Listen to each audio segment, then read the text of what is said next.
Hi everyone. Today we're gonna go through the lab 8, which is how to use raster data in ArcGIS. So before we go to the ArcMap, we go over some basic concepts. So this is about the raster model data model. So before chapters, we get to know some vector data model, which is used to points, lines, and polygons to represent real-world items. So for this chapter, we're going to focus on the raster data model, which is representing geospatial data with a series of equally spaced and sized grid cells. So what's grid cells? It's a single square unit of our raster data, which is this single unit. This is a single unit, and then for the whole raster data set, those the single unit, the size are the same size, and then each cell has a sign value. And then for the sign value, one sign value of will be used to all of those entire data of this cell. So this is grid cell. And then so this part is you use the vector data to represent the lake here. So you can see this is a line around those to cover a polygon here. And then here is basically use a tiny square and together to cover the shape here. So this is a raster data model. So later we can talk more about the difference and then more about the raster data model. So you will be curious when we're gonna use the raster data model, and then what's the situation, which phenomenon I'm gonna use it. So for example, here has some examples. For the elevation value, you want to represent the elevation value of the Earth's surface. So maybe you choose the raster data model instead of the vector data. And then same thing, the soil type, land cover, the linear aiding, water shadows, modeling groundwater, solar radiation levels, etc.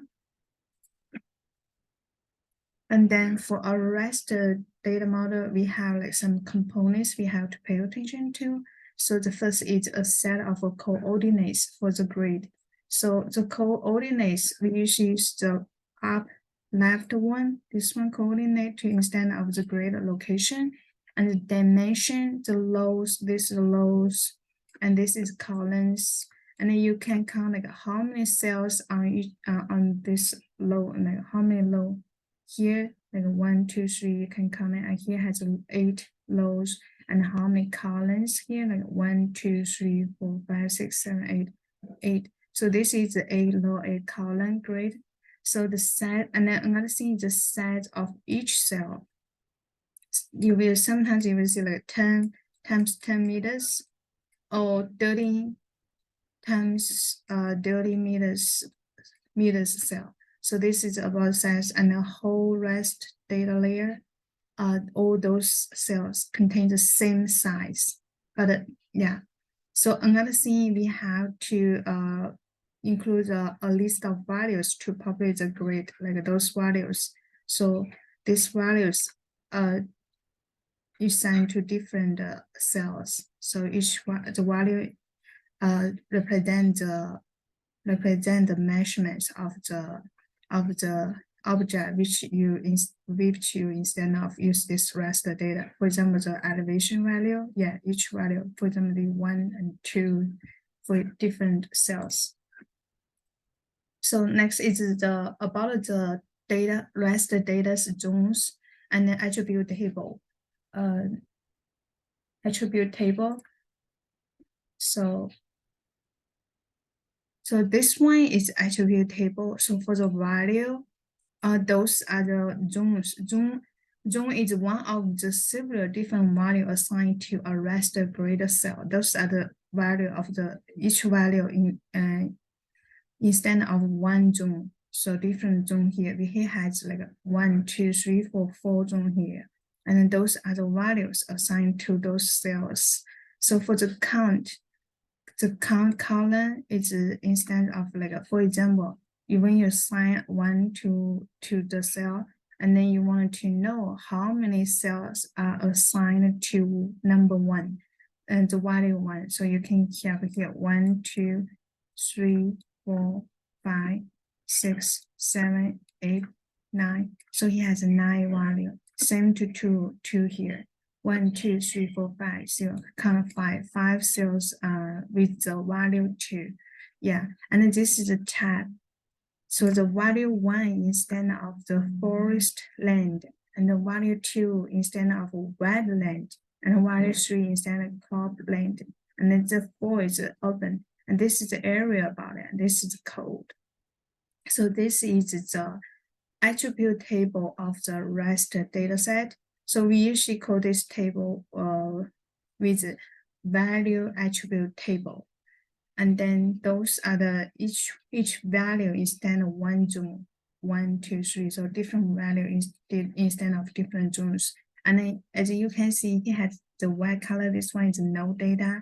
What no data means? Basically, this is instead of the null data, which is not included in the analysis of a REST data. That's why we didn't include the null data in the attribute table, value attribute table here.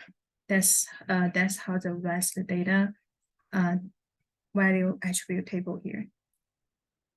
So another thing is about the REST data's region. So here a REST region is created by continuous touching cells that has same value.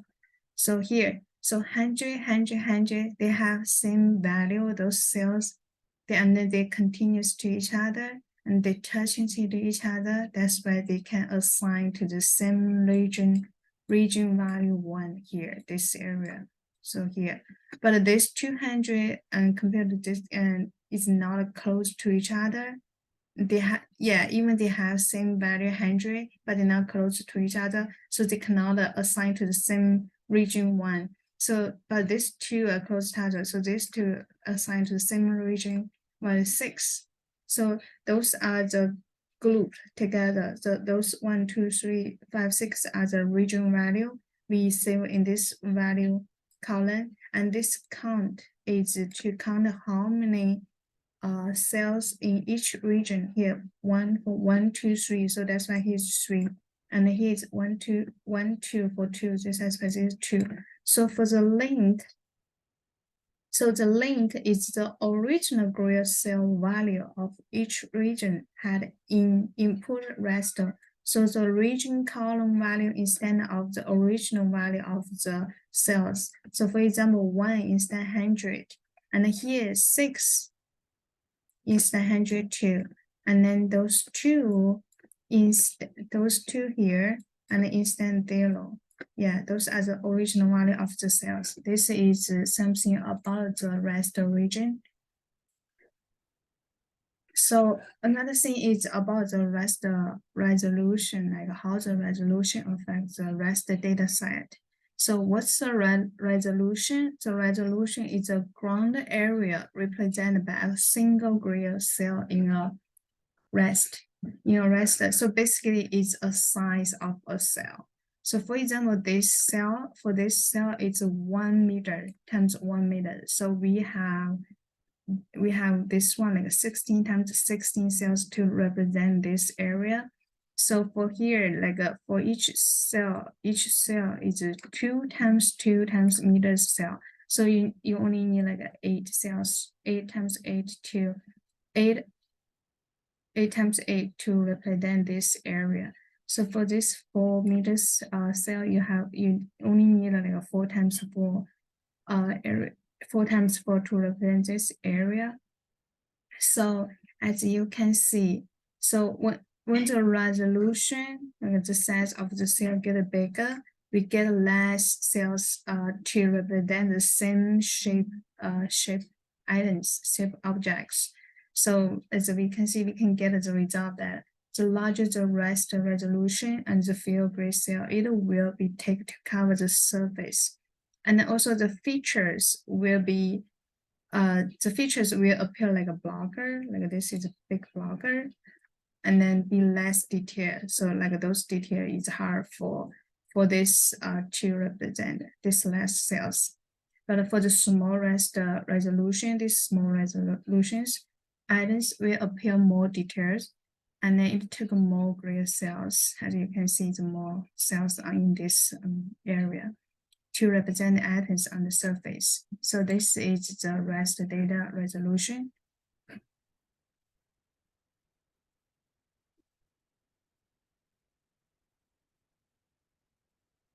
So maybe you're curious about like what's the difference between the vector data model and the REST data model. So when we're gonna pick then which one to represent the items in the real world. So for the vector data model, like it's kind of more compact than the REST data model. Yeah, for example, like you wanted to represent the landscape. When you model with the vector data, maybe you only use like 6 objects in the vector model. But with the same shape, maybe you have to use like a 64 or some even more gray cells in the rest model. So that's more like more complicated. So for the vector data model, you also can provide a more aesthetically appealing output than the raster data. For example, for same as you see in the picture, for this curve, it's hard to represent by the raster data, but for the vector data, it's kind of easy and more accuracy there. So yeah, this is how you pick this is the situation you pick the vector data instead of the raster data. So and then also the raster data also has some advantage. Sometimes it's better than vector data. So for the raster data, like model is a symbol than the vector data. So like a grid of the numbers, it's a simple structure. Then several polygons are various like shapes and dimensions. And nothing the processing is much simple with raster data when overlaying 2 or more data layers. But if you wanted to represent the topology relationship, maybe the vector data is better. So for the raster data model, it's better at the presented surfaces or data sets with a high degree of spatial variability, like the elevation value and the temperature, those stuff. So this is the difference between the vector data and the raster data. So there is a table about the assigned values to the cell and then the corresponding classification for the national land cover database. So later when we analyze the Mohani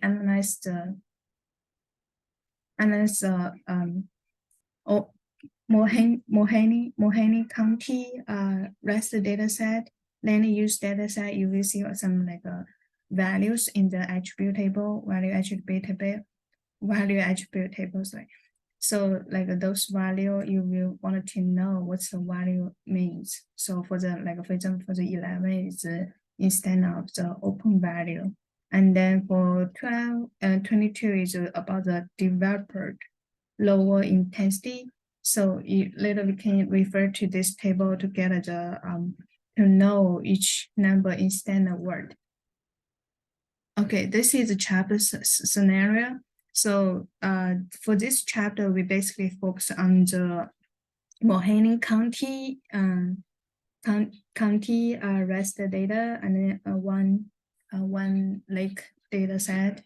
So it's as a law, you're gonna be as a law of Mohani County environment planner. So maybe you wanted to accredit and then examine the land cover data of Mohani County and do some less data analysis. So please download the file for this lab 8 on the Blackboard week 11 and week 11. So you will get this file. So here has 2 after you extract the main file, you get 2 like a zip file this one is about the answer sheet. So and then it's an answer sheet inside for you to answer those questions when you do the map and when you do the lab. And this one is a data set. And then after you extract this one and zip this one, you will get a file chapter 12, database, geodatabase, Mohe Raster geodatabase. And inside this geodatabase is under this geodatabase has two feature classes. One is a lake, this one is a vector data set. It's a polygon feature classes of lakes within Mohawk County, Ohio. And then this one, LCD Mohawk, is a raster data set of the national land cover database of Mohawk County. So today's lab, we're gonna focus on those two feature classes. So we do some like analysis about this data set, and then later on we convert this lakes vector data set to the raster data set, raster data model. Yeah, this is about pretty much about this concepts. So next, let's go to the ArcMap. So please connect the file, the correct file which you just downloaded to here to the folder connection. And then so let's get started. So before we loading any data set to the table of content, we have to do we have to active the spatial analysis, which we're gonna use the tools. Spatial analysis is a tool for the rest functions and tools. So let's go to the customize and then extensions. And then here, make sure you check this spatial analysis analyst, and then close, and then you get. And then next is load the data. So add the data to the table of content. So make sure it's a Mohe Raster geodatabase. This one.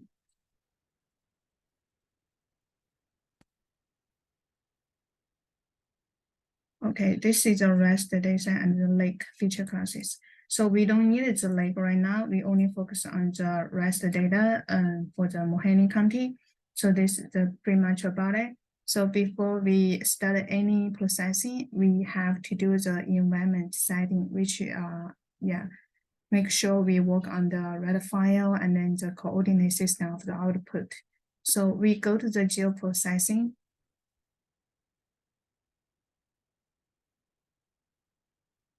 Geoprocessing, and then do the environments with 3 dots here. And then extend the workspace. And here, make sure it's on the file which we are working right now. So it's chapter 12. When you click this one, it's chapter 12. And then add it for the current workspace. And for the Scratch workspace, same thing, same folder.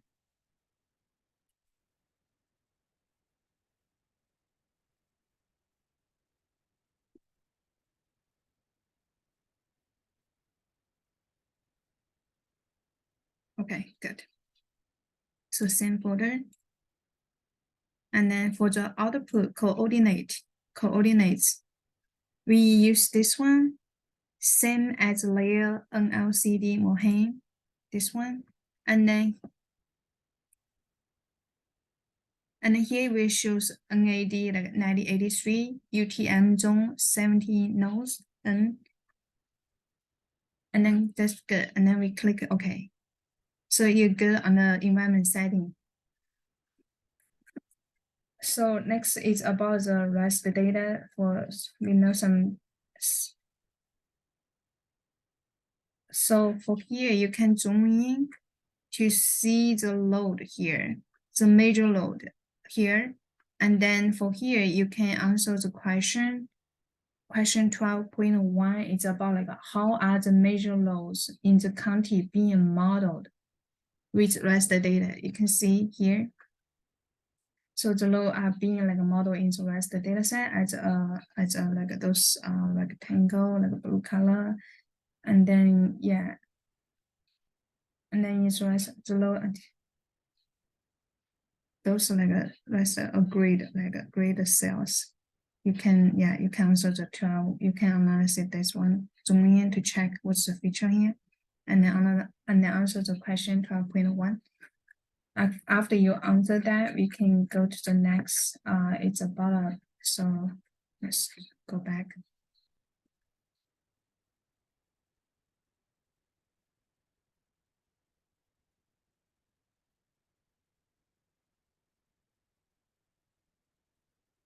So in the catalog, and then under the Mohe Raster geodatabase, you will see this on LCD Mohe Raster data, and then right click on it, and then property.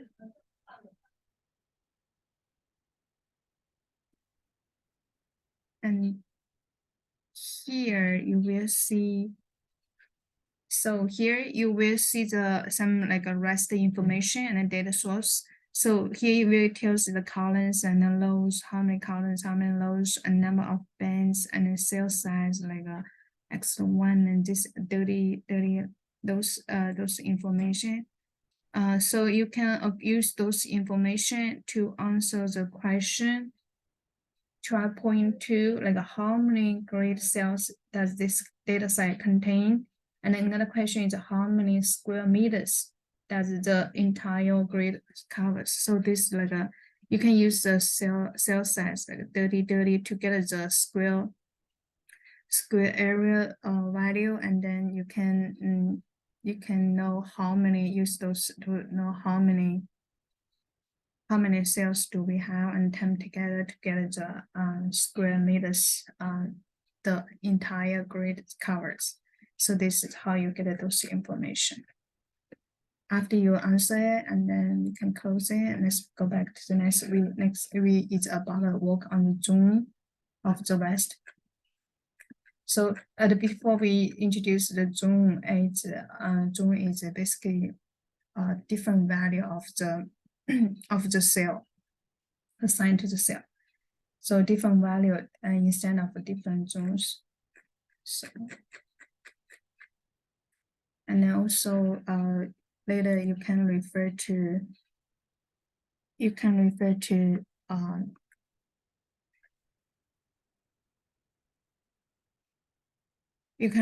this table for the like which type of the classification, like which value instead of which classification. Let's go to here. So here we can like right click on the NICD Mohe on the table of content, and then so right click on it, and then property. Wait 1 second.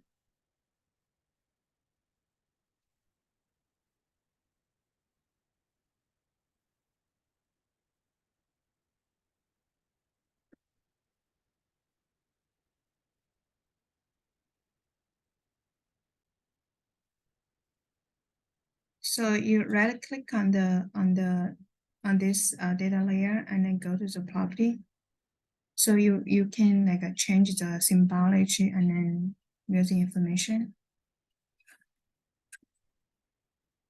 Okay, so go to the symbology here, and then you will see all those like values, headings, and then the labels, and then the count is same as the attribute we just check. So so if maybe you wanted to change the color, because right now it's a random color, so maybe you want to change the color for better analysis. So here are some change the color schema for, like of each zone, like each zone, this one, each color, each zone. So here are some like a suggestion color for the water area. So we can refer to this one for the water. 11 is open water. So here is like 11. We probably use the blue color. Okay, let's use the blue color here. And then for the 21, let's check what's 21. So 21 is developed open space. So we use the shade of red. 21 develop open source, and 22 develop lower intensity, and 23 develop medium intensity. So those we use a red. Oh, here's it. And here is a potential ice and snow. So with this one, we use the red color 21. Red color, for example, we use the lower red color, this one, and then red color, this one. Yeah, we use different red color. And then let's see what's 24. So 24 is also higher intensity. We also use the red color. What is this red? We change this lower a little bit. We change this one lower, medium, higher, highest. Okay, that's right. So let's check what's 31. So for 31, it's barren land, 31. So for here, we use the brown color. For probably this one, brown color. So for 41 is that's a forest, and then 42 is a forest, 43 is a forest. So for the forest, we use a green color, 41, 42, 43. We use the green color, 1, 2, 3. Okay. For 52, 52 is about a scrap. For the scrap, we use the orange. 51, 52, we use the orange. Orange. For the 71, let's see what 71. 71 is a grassland, and 72 is a kind of grass to urban. So for the grass,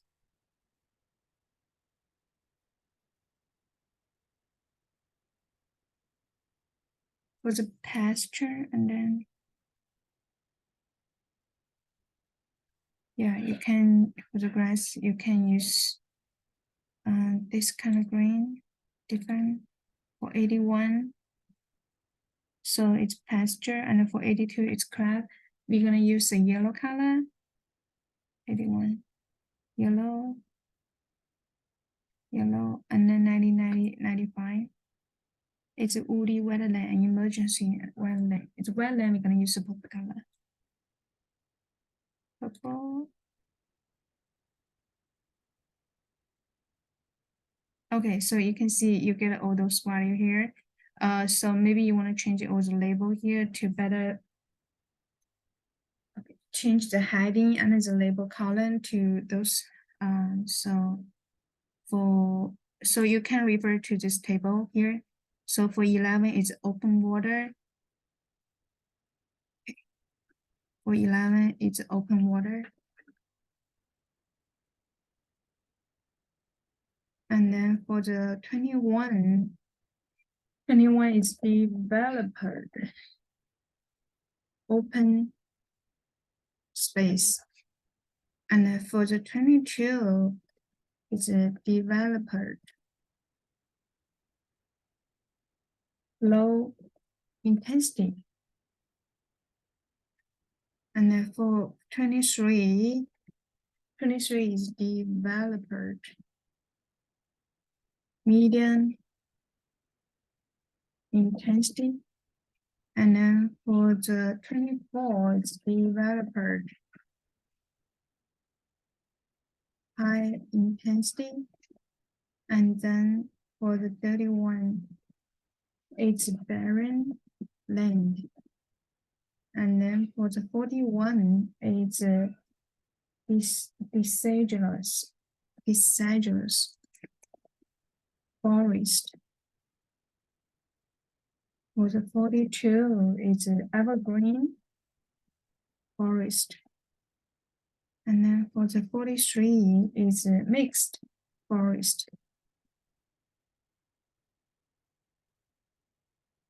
For the 52 is shrub scrap. For the 71 is grassland up ups. For the 81 is pasture or hay. And then for 82 it's cultivate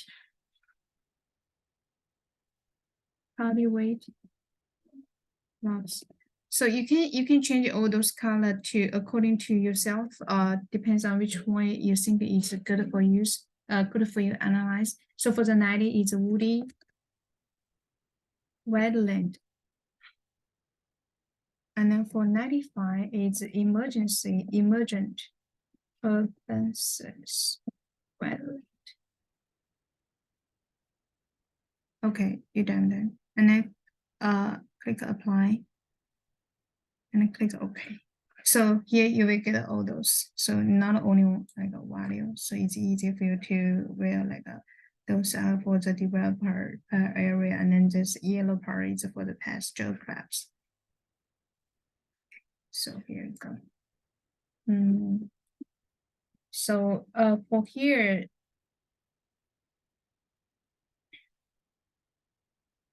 so here you get it right now. So for here you can right click on this this layer on the table of content, and then go to the open attribute table, and then you will see all those values. Okay.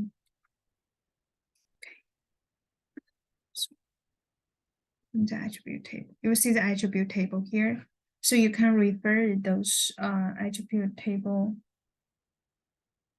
And then here's you can see the object here. You can see how many zone here, and then you can get the value. So each value is one zone. Yeah, so you have like 15 different values here. So we have like 15 zones here. So you can see each value have different counts here. That means for the value 11 has like a 3 to 16 688 cells in this and this value. So this is about the value attribute table of the rest data of this. So according to this, so you can answer the questions trial point. 1 second.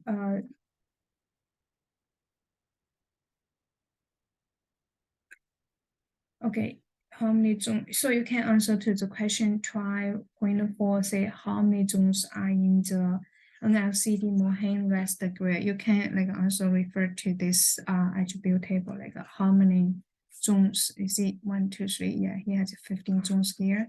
Yeah, you can answer the question 12.4. So and then next thing you can answer the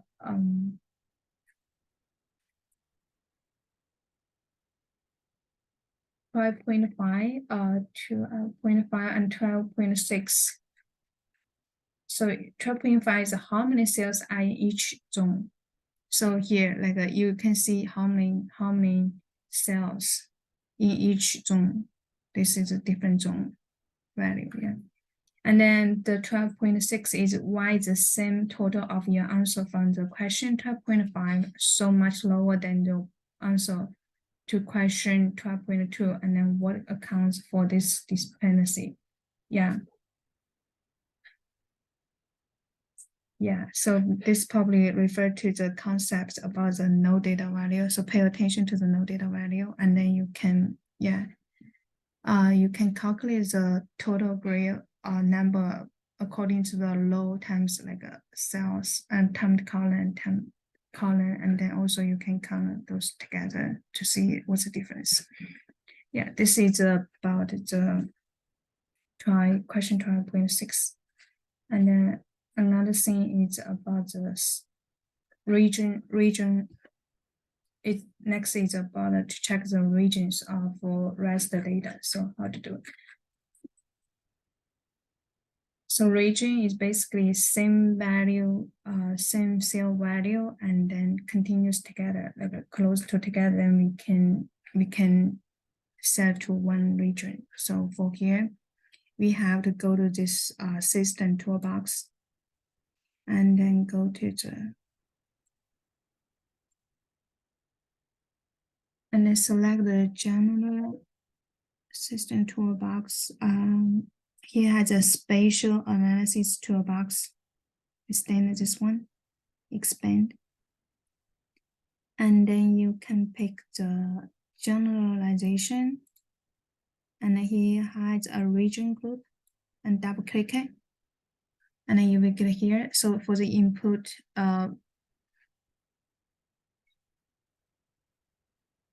so if someone like not able to find those, you have to make sure your spatial analysis is on, which let me go back to here. 1 second. So make sure the extension and then this one is checked, then you can get the toolbox here. So double click the region group and then so here for the input raster is this NLCD Mohin data, and then for the output raster, we give a name, make sure it's under the Mohin raster geodatabase, and then we give a new name, it's region 1, region G1. And then here is raster data set and save. And then here is a number of neighbors to use. So this time we use 8. And then for here, zoom grouping method we use within. And here make sure the add link field to output. And then after you're done, click OK. So it's gonna be take a little bit time.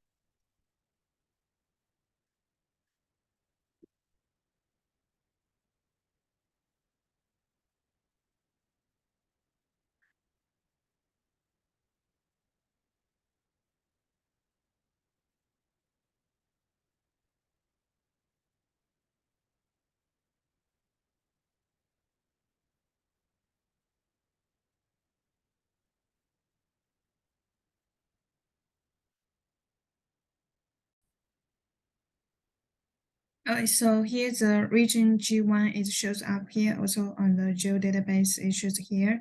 So this is the layer of the region G1.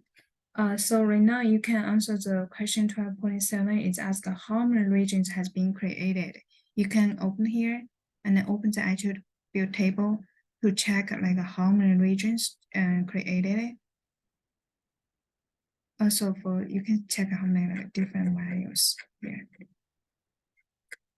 Yeah, you can check how many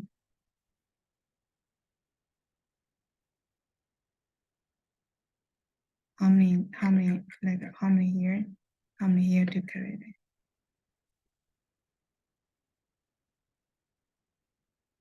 Okay, so and then here you can right click on this count and to make a descending sorting.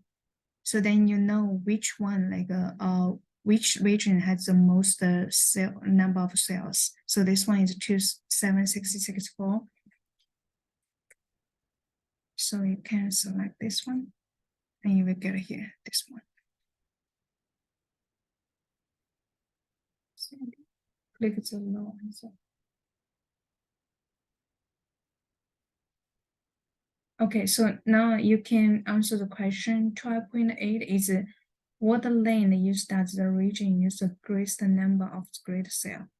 So you can see this is the greatest number of cell, and then you can refer to the number 22 is a cell value, and then you can refer to here. What's 22? Instead of, so 22 is just a developer low intensity. Yeah, that's how you get the answer of it. So for the 12.9, how many real world area that this region takes up? So you want to calculate like how many real world area is covered. So you want to calculate like you need to know how many cells is 2,764 cells, and then times the cell size, like a 30 times 30 is 30 meters for each cells. So yeah, so you will get the value. And then for the 12.10, it's about like we have to redo this one. So right now, before we did 8, so we do this one, and then do the region group again. But this time it's same input, is this input, and then we give our output value to, okay, so it's too fast here. Same input is NLCD Mohan, and add for the input raster. For the output, we give a value to region G2, and then here's the raster dataset, and make sure to save to Mohan raster geodatabase and save. And here it's right now we use the number 4 of the neighbors to use for, and then here is for the within like zone grouping method. Here make sure you check add link field to output, and then click OK. So you take a few minutes, take a few seconds to do it. So after you get the G2, you're gonna open the attribute table, and then you can do the question 12.10, similar as the 12.8 and 12.9. It's asking like find the largest region again, and how much real world area that this new region covered. Next, zero grouping.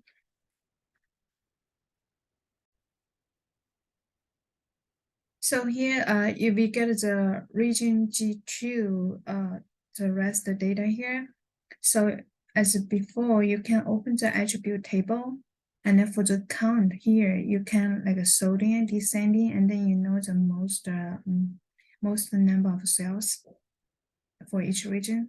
So then you can get this region for most number, and then you get it 16656, and then you can time the size of the cell, then you get the number, the area of this region covered in real world. So then you can answer the 12.10 question. 12.10 question. Yeah, so select it. Okay, so let's go to next. What we do, we want to convert the vector data, which is this lake data. So we uncheck it. We don't need this anymore.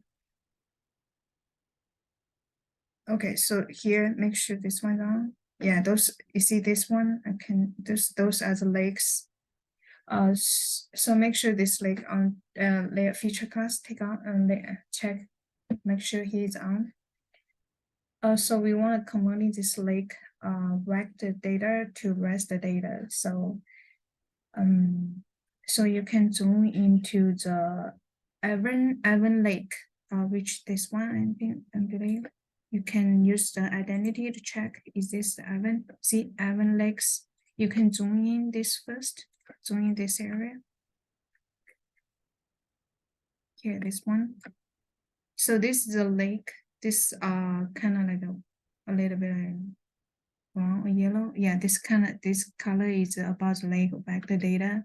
So if I check it, this blue part is for the from the raster data.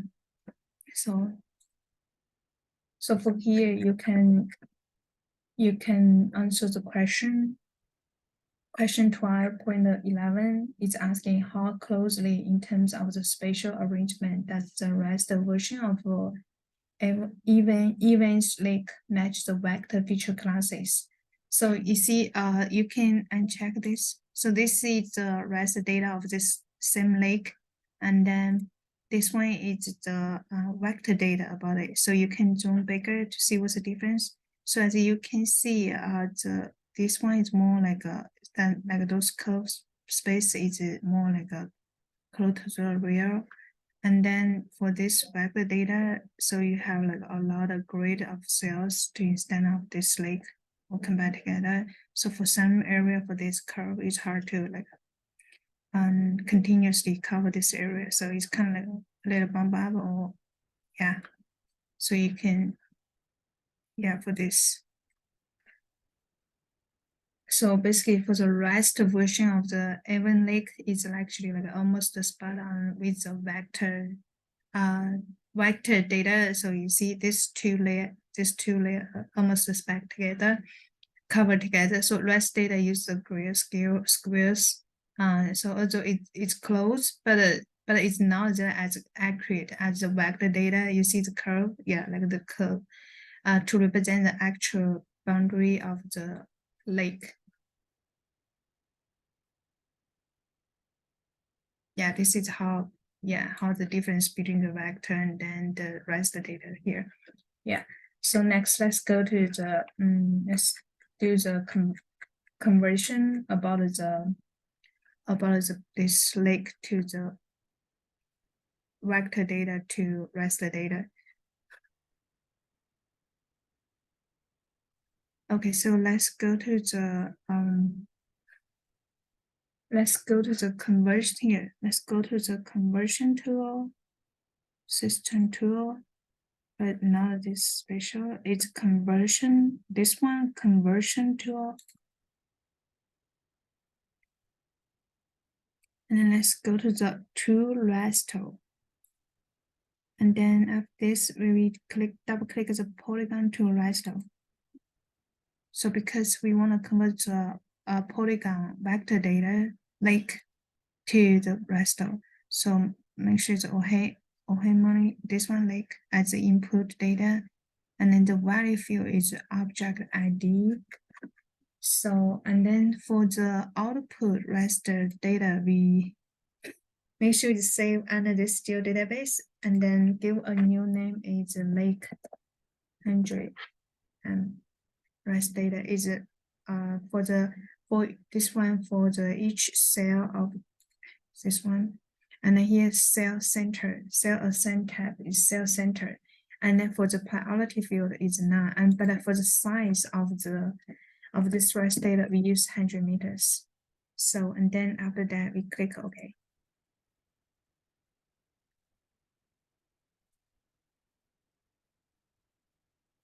Here is the polygon to raster. It's processing right now, as you can see.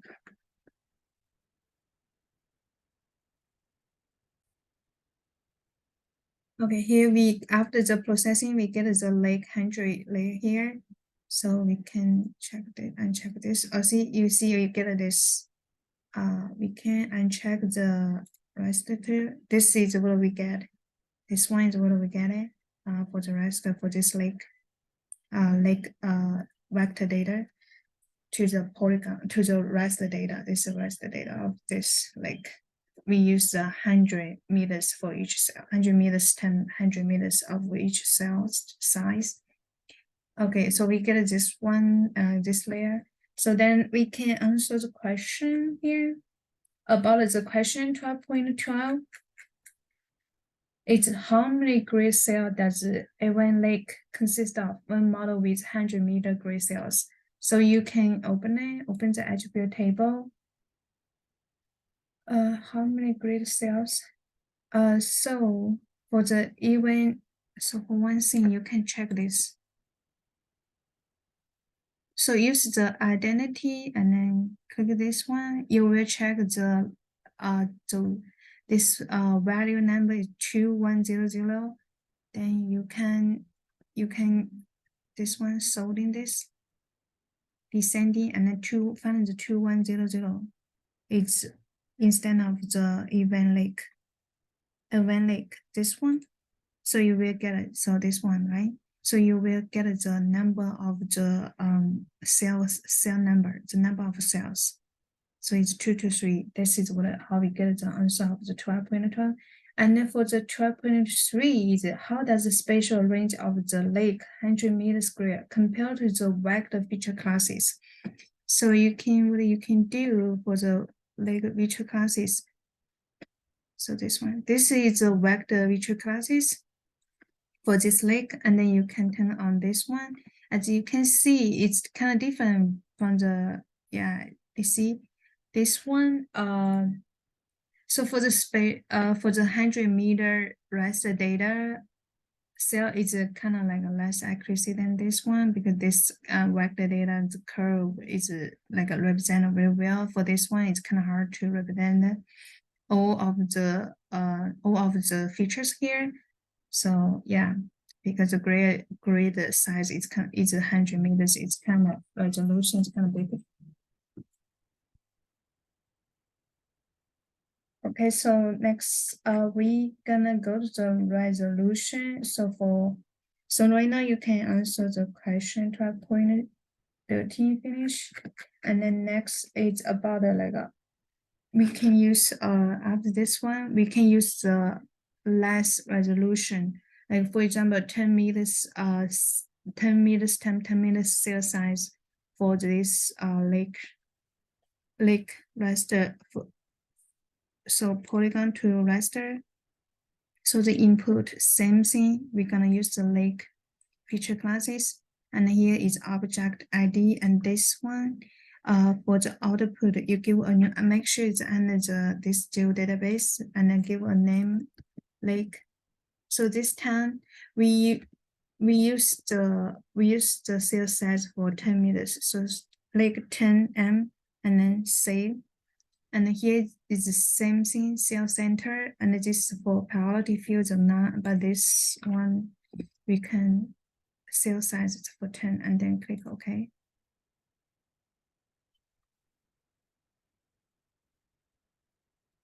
So it's processing right now. Okay, so here we get the lake 10 meters, 10 minute feature classes here. Okay, let's turn on. Okay, let's turn it back.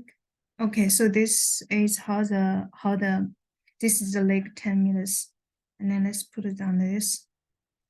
You see this one, okay, this one, this one, this one. As you can see, when you lower the resolution, make the cell size smaller, so it's gonna be have more cells in the to represent the same shape, and then the accuracy is improved. See here, so the like 10M is the accuracy is more than the like 100 meters. So the curve and see, but still not as accuracy as the vector data here for those curve area. Yeah, for the accuracy of the spatial range for the text 10 meters squared is less like compared to the vector feature classes, but it's kind of very close to each other. Yeah.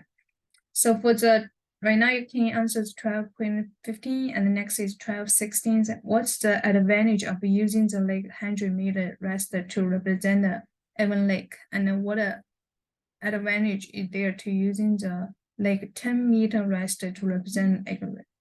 So yeah, you can answer this question according to resolution. What's the advantage and non-advantage for the higher resolution and lower resolution, right?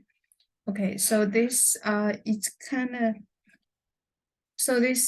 of more about today's lab. So if you have any question, please feel free to go to the office hour on every Wednesday and Friday. I'm happy to answer any question about it. Thank you.